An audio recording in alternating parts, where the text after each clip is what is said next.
Today's reading starts at 2 Chronicles 27. Jotham was 25 years old when he began to reign, and he reigned 16 years in Jerusalem. His mother's name was Jerusha, the daughter of Zadok, and he did what was right in the eyes of the Lord, according to all that his father Uzziah had done, except he did not enter the temple of the Lord. But the people still followed corrupt practices. He built the upper gate of the house of the Lord, and did much building on the wall of Ophel. Moreover, he built cities in the hill country of Judah, and forts and towers on the wooded hills. He fought with the king of the Ammonites and prevailed against them. And the Ammonites gave him that year 100 talents of silver, and 10,000 cores of wheat, and 10,000 of barley. The Ammonites paid him the same amount in the second and the third years. So Jotham became mighty, because he ordered his ways before the Lord his God. Now the rest of the acts of Jotham, and all his wars, and his ways, behold, they are written in the book of the kings of Israel and Judah. He was 25 years old when he began to reign. And he reigned 16 years in Jerusalem. And Jotham slept with his fathers, and they buried him in the city of David, and Ahaz his son reigned in his place. Now we're 2 Chronicles 28. Ahaz was 20 years old when he began to reign, and he reigned 16 years in Jerusalem. And he did not do what was right in the eyes of the Lord, as his father David had done, but he walked in the ways of the kings of Israel. He even made metal images for the Baals, and he made offerings in the valley of the son of Hinnom, and burned his sons as an offering, according to the abominations of the nations whom the Lord drove out before the people of Israel. And he sacrificed and made offerings on the high places and on the hills and under every green tree. Therefore the Lord his God gave him into the hand of the king of Syria, who defeated him and took captive a great number of his people and brought them to Damascus. He was also given into the hand of the king of Israel, who struck him with great force. For Pekah, the son of Remaliah, killed 120,000 from Judah in one day, all of them men of valor, because they had forsaken the Lord, the God of their fathers. And Zechariah, a mighty man of Ephraim, killed Messiah, the king's son, and Azrikam, the commander of the palace, and Elkanah, the next in authority to the king. The men of Israel took captive 200,000 of their relatives, women, sons, and daughters. They also took much spoil from them and brought the spoil to Samaria. But a prophet of the Lord was there, whose name was Oded, and he went out to meet the army that came to Samaria, and said to them, Behold, because the Lord, the God of your fathers, was angry with Judah, he gave them into your hand, but you have killed them in a rage that has reached up to heaven. And now you intend to subjugate the people of Judah and Jerusalem, male and female, as your slaves. Have you not sins of your own against the Lord your God? Now hear me, and send back the captives from your relatives whom you have taken, for the fierce wrath of the Lord is upon you. Certain chiefs also of the men of Ephraim, Azariah the son of Johanan, Berechiah the son of Meshillemoth, Jehizkiah the son of Shallum, and Amasa the son of Hadlai, stood up against those who were coming from the war, and said to them, You shall not bring the captives in here, for you propose to bring upon us guilt against the Lord, in addition to our present sins and guilt. For our guilt is already great, and there is fierce wrath against Israel.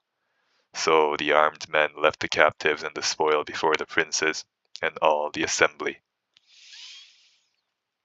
And the men who have been mentioned by name rose and took the captives, and with the spoil they clothed all who were naked among them. They clothed them, gave them sandals, provided them with food and drink, and anointed them.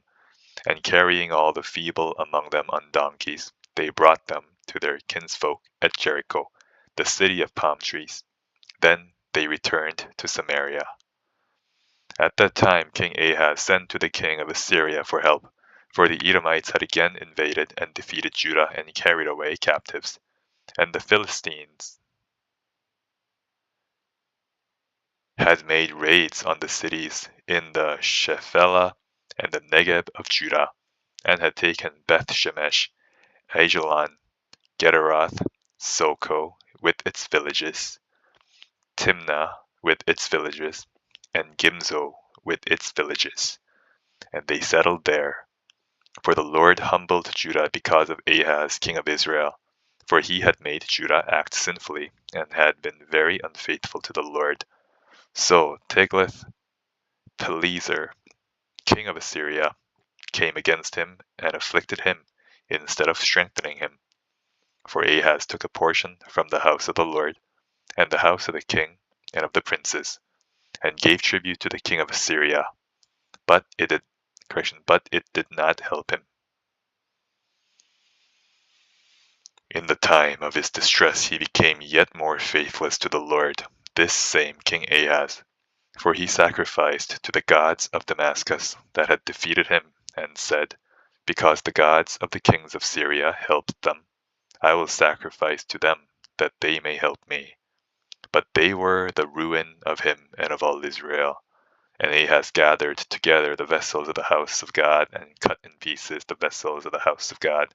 And he shut up the doors of the house of the Lord, and he made himself altars in every corner of Jerusalem. In every city of Judah he made high places to make offerings to other gods, provoking to anger the Lord, the God of his fathers.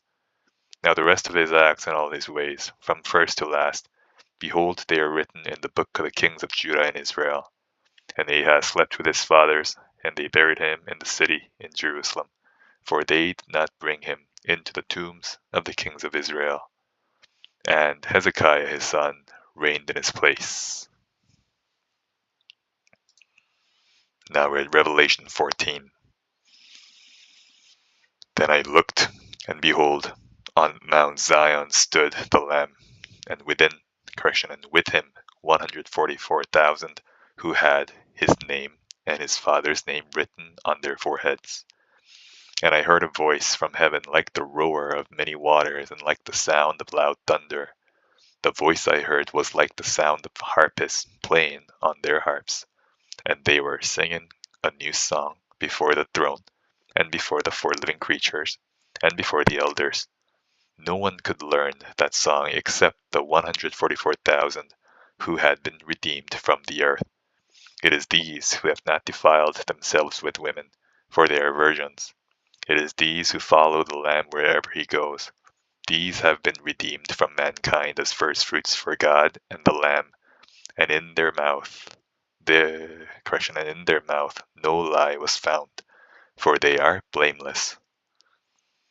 Then I saw another angel flying directly overhead, with an eternal gospel to proclaim to those who dwell on earth, to every nation and tribe and language and people. And he said with a loud voice, Fear God and give him glory, because the hour of his judgment has come, and worship him who made heaven and earth, the sea and the springs of water. Another angel, a second, followed, saying, Fallen, fallen is Babylon the great, she who made all nations drink the wine of the passion of her sexual immorality. And another angel, a third, followed them, saying with a loud voice, If anyone worships the beast and its image, and receives a mark on his forehead or on his hand, he also will drink the wine of God's wrath, poured full strength into the cup of his anger. And he will be tormented with fire and sulfur in the presence of the holy angels and in the presence of the Lamb. And the smoke of their torment goes up forever and ever, and they have no rest day or night, these worshippers of the beast and its image, and whoever receives the mark of its name. Here is a call for the endurance of the saints, those who keep the commandments of God and their faith in Jesus. And I heard a voice from heaven saying, Write this, Blessed are the dead who die in the Lord from now on. Blessed indeed, says the Spirit, that they may rest from their labors, for their deeds follow them. Then I looked, and behold, a white cloud, and seated on the cloud one like a son of man, with a golden crown on his head, and a sharp sickle in his hand. And another angel came out of the temple, calling with a loud voice to him who sat on the cloud, Put in your sickle and reap, for the hour to reap has come, for the harvest of the earth is fully ripe.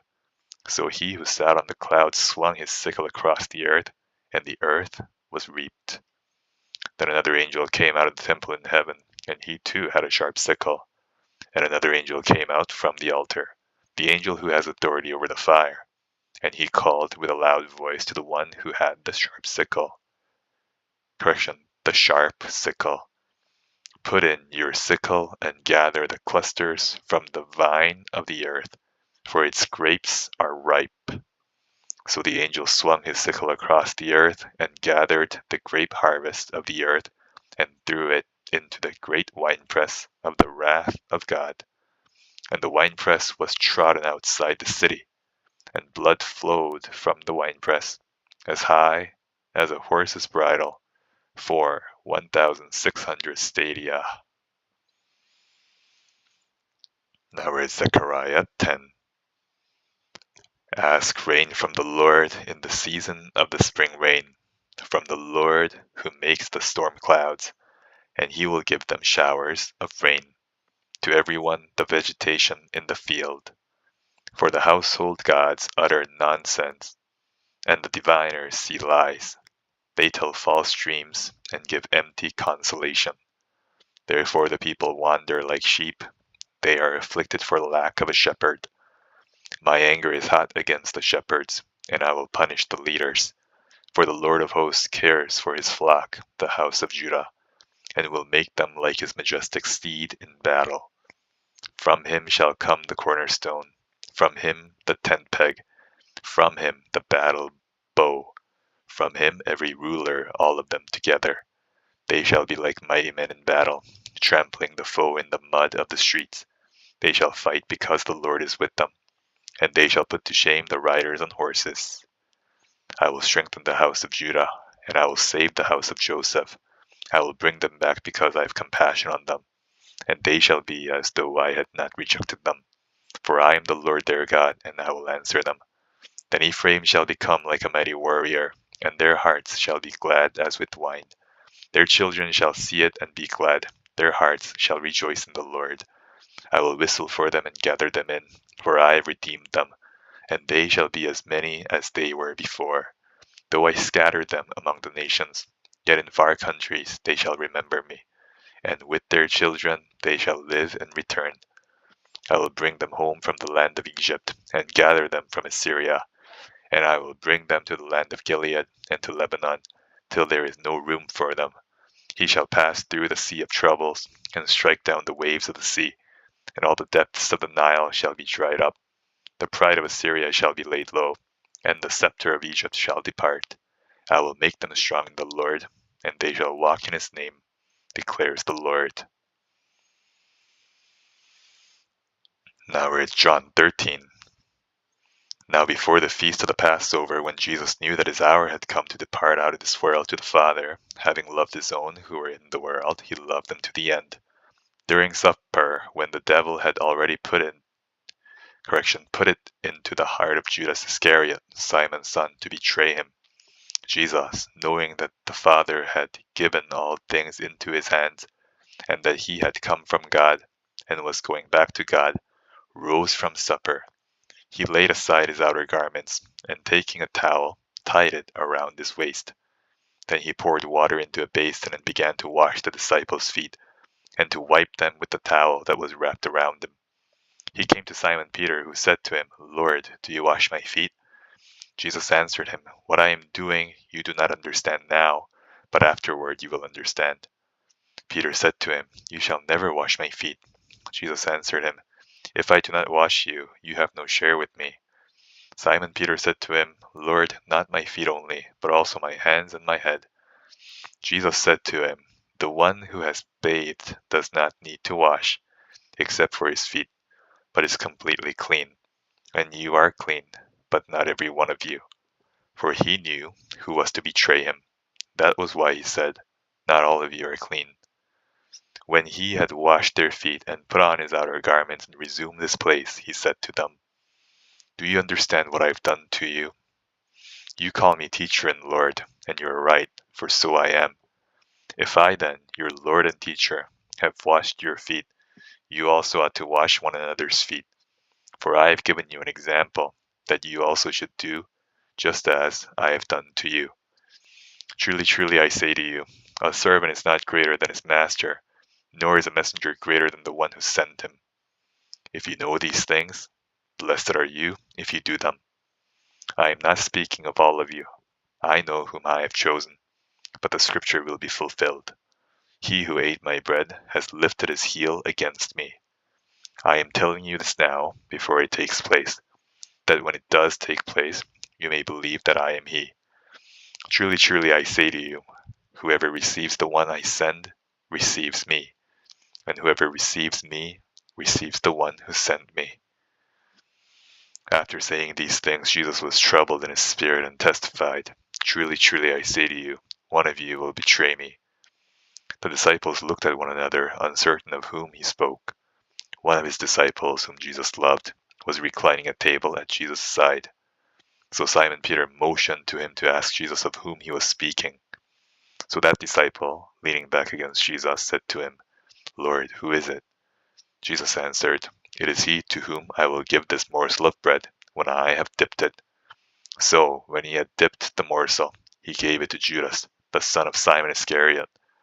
Then after he had taken the morsel, Satan entered into him. Jesus said to him, What you are going to do, do quickly.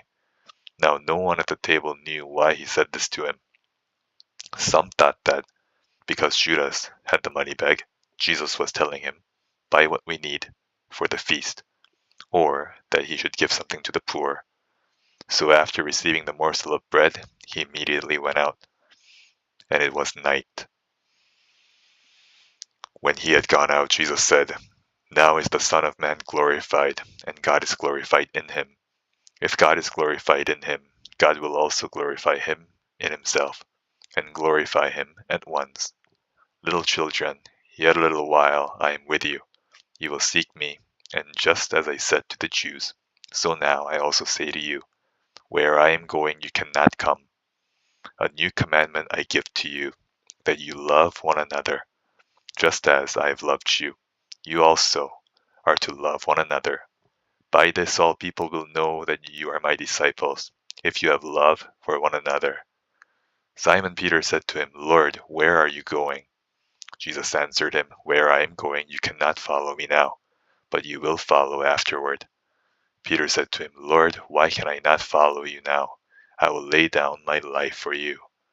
Jesus answered, Will you lay down your life for me? Truly, truly, I say to you, the rooster will not crow till you have denied me 3 times. And that's the end of the reading for today. Have a good day.